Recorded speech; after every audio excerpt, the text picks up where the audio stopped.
देखिए, जो घटना यहाँ पे घटी है उसका विस्तृत अनुसंधान और जांच मेरे द्वारा अनुमंडल पुलिस पदाधिकारी नरकटियागंज के द्वारा किया गया है। जो मृतिका है नाबालिग है और जो ऑफिशियल रिपोर्ट और जो पोस्टमार्टम रिपोर्ट वो अभी हम लोगों को प्राप्त नहीं हुआ। तो जो मृत्यु का कारण है वो स्पष्ट नहीं है, लेकिन जो तकनीकी साक्ष्य हम लोग को मिले हैं उसके अनुसार जो मोबाइल है जो मृतिका के परिवार वालों के हैं उसमें मल्टीपल कॉल्स जो अक्यूज़्ड की हम लोगों ने गिरफ्तारी की है, 3 लोगों की हम लोगों ने गिरफ्तारी की है, जिसमें से एक अक्यूज़ से निरंतर बातचीत पुराने की भी हम लोग स्थापना मतलब जान पहचान की इसमें संभावना से इनकार नहीं किया जा सकता।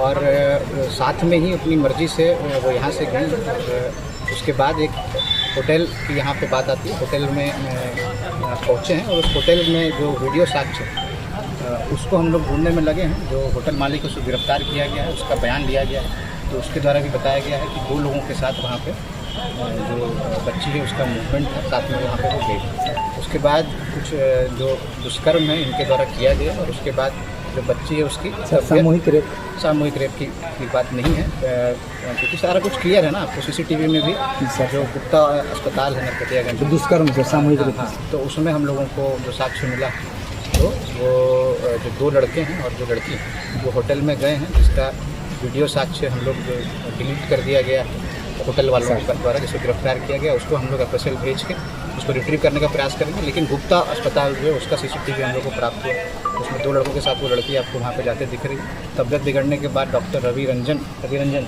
उनके पास गई हैं और उसके बाद फिर जीएमसी अस्पताल गई जिसमें यह घटना घटी। अब जब पोस्टमार्टम रिपोर्ट आपको प्राप्त होगा तब मैं इस संबंध में बता पाऊँगा कि ये रेप है कि नहीं है।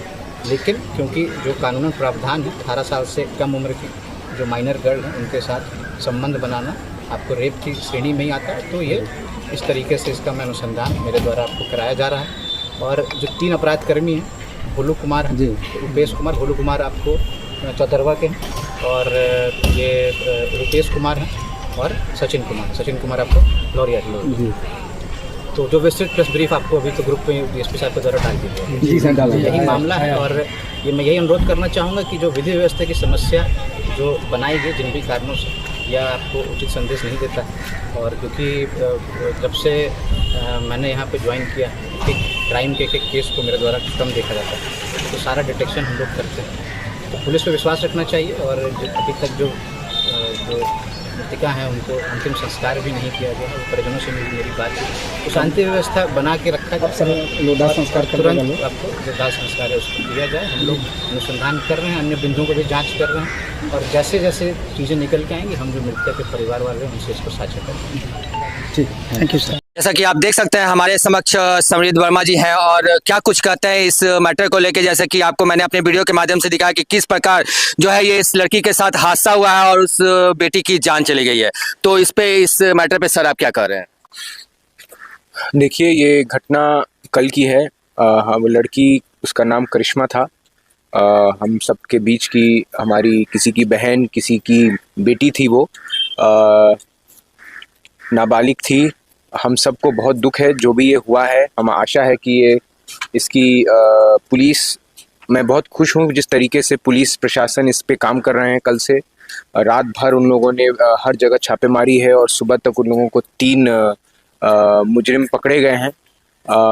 आज एसपी साहब ने खुद वहाँ जाकर परिवारजनों से बात किया है, उनको संतुष्टि दी है और पूरा समाज वहाँ फ़िलहाल के लिए एसपी साहब की जो ये पहल है उससे काफ़ी खुश हैं और हम सब संतुष्ट हैं एसपी साहब का जो भी ये किया जा रहा है।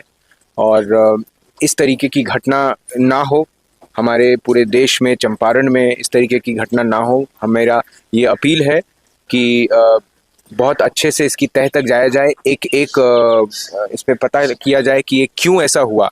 नाबालिग लड़की है, मेरा स्पष्ट कहना है कि नाबालिग लड़की है, मन हो ना हो, लेकिन बहुत आसानी से उसको पहला बुसला के किस तरीके से ले गया हो, तो इसकी तह तक जाकर इस तरीके का फिर से पूरे समाज में, पूरे चंपारण में या पूरे बिहार में फिर कभी ऐसा ना हो किसी और लड़की के साथ। बस मैं यही चाहूँगा। जैसे कि कहा जाता है कि जैसे सरकार महिलाओं के लिए और लड़कियों के लिए बहुत सारी ऐसी योजना ला रही है जिससे कि वो अपने लाइफ में आगे सक्सेस कर सके। और कहीं ना कहीं देखा जा रहा है सर कि आप इस देश के उन बेटियों को अपनी तरफ से क्या संदेश देना चाहिएगा इस घटना के अवेयरनेस के लिए?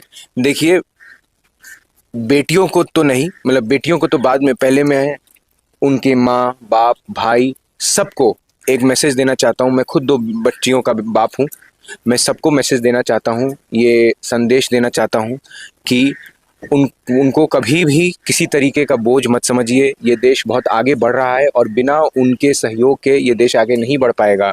जो मोदी जी का विज़न है और इस देश का, हम सब का विज़न जो मोदी जी ने बनाया है, विकसित भारत 2047, वो कभी मुमकिन नहीं हो पाएगा अगर हम विकसित चंपारण, विकसित नरकटियागंज हो, विकसित सिकटा हो, अगर ये ना हो पाए। हमें हमारा अपना गांव को विकसित करना है, अपनी सोच को विकसित करना है। हम जब अपने लोग कभी जब तक हम अपनी बहनों के बारे में, अपनी बेटियों के बारे में, अपनी माँओं के बारे में गलत सोच रखेंगे और ऐसा सोचेंगे कि वो घर पे रहने वाली लड़कियां हैं, उनको पढ़ाना नहीं है, ऐसा, तो हम कभी वो लक्ष्य